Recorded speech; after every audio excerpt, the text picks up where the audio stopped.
I'm 25 years old. I've lived my whole life in Gaza Strip and I've never felt hope like now. Never. I mean, it's magical feelings running in my veins right now in my head.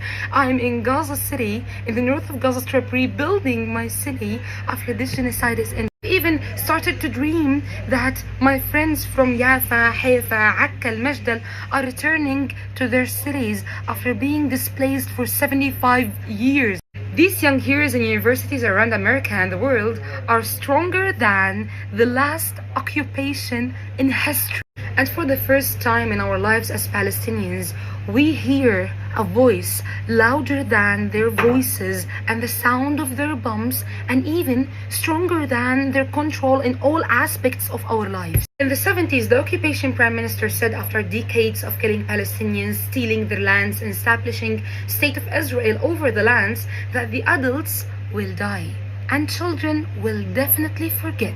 Wait, is that the greatest remontada in history? Because it's children and youth who are leading the movement now for a free Palestine, putting everything they have on the line to demand justice, an end of the genocide, and a new era of the world, not based on oppression, exploitation, or colonialism. Do you know what the best part is?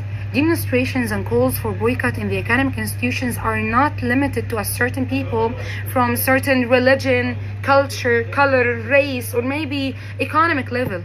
We are all different. So we can no longer be accused of anti-Semitism, serving some agendas from outside. We are just different people calling for the same thing.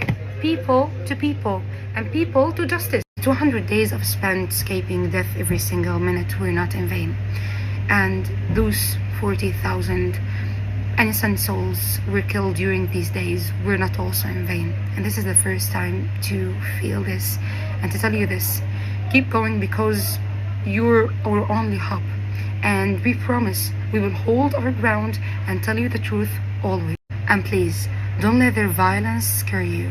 In Arabic we say, ظهرهم في الحيط.